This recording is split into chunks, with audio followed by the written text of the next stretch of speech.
Аламүдүн районунун 37 жаштагы Мамбеталиев Толкунбек аттуу жараны белгисиз бир адам тарабынан коркутуп үркүтүүгө дуушар болгонун айтып, Nazar News маалымат агенттигине кайрылды.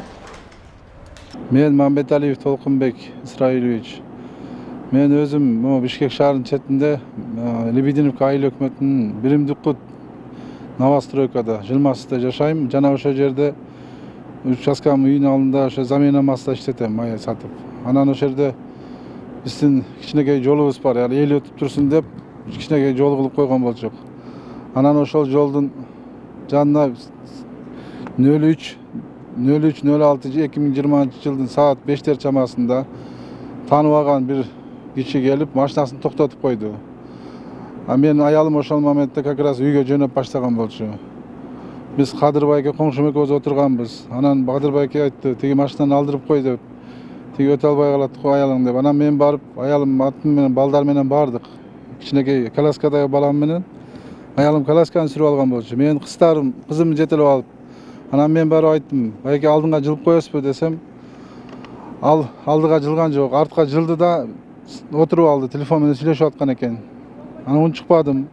Анан биз кысылып, чөптүн арасынан эптеп өткүзүп туруп, мен артка кайтып, кайра замена масланын үстүнө, яманын үстүнө келгенде артыман келип, сен эмнеге бер сатып алгансыңбы сен?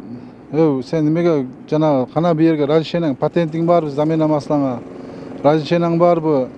Патент төлөп атасың, мен айыл өкмөтүндө иштейм, мен акимиятта иштейм. Силер жок кылам бу жерден. Мен сага гарантия берем, что бу жерден жок кылганы. Замена маслаңды жабам, балдарды баштап келип өртөп кетем деп коркутуп, аңгечен аялым көрүп калды, аялым келип ажыратканы келип, аялым ажыратса, ал аялымы да уруп салып, мени да уруп салып, анан баягы жерден мен милиция чакырам дегениме болбосо, ал качып кеткен. Качып кетип, мен милицияны чакыргам. Бул иш боюнча Аламүдүн районунун ички иштер башкармалыгынын тергөө кызматына кайрылышкан. Анда Толкунбек Мамбеталиевди коркутууга аракет кылган жеке ишкер Урмат Мотушев өзүн суудан кургак чыгарып, жабырлануучу катары арыз жазган. Заявлениени аялым жазган, ушундай деп айткан баардыгыны. Анан биздин неме үчүндө ошол күнү жазылган.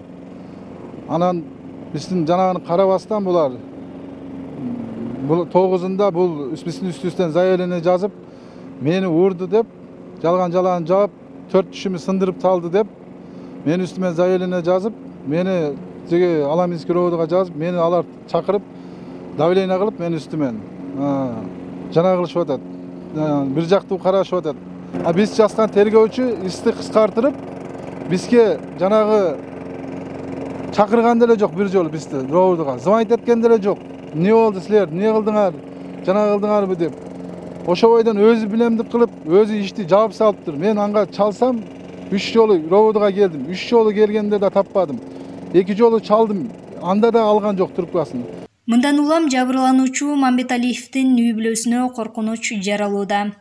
Аргасынан ушул телевидениеге ушу немеден кайрылышка аракет айлам жок, кайрылып атам. Шуну элдер билсин деп. Үй бүлөмдө азыр ошо кыздарым түнү менен уктай албай чыгып атат. Аялым башы ооруп атат дагы эле. Аялым кузуп кыйналып атат, башы ооруп. Ушинтип аялым деле үйдөн чыкпай отурат азыр деле.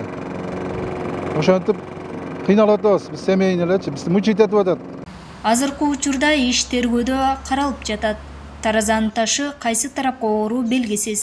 Биз экинчи тарап менен социалдык тармактардан таап байланышууга аракет кылып, бирок жооп ала алган жокпуз. Экинчи тарап өз чындыгы менен Nazar News маалымат агенттигине кайрылса болот.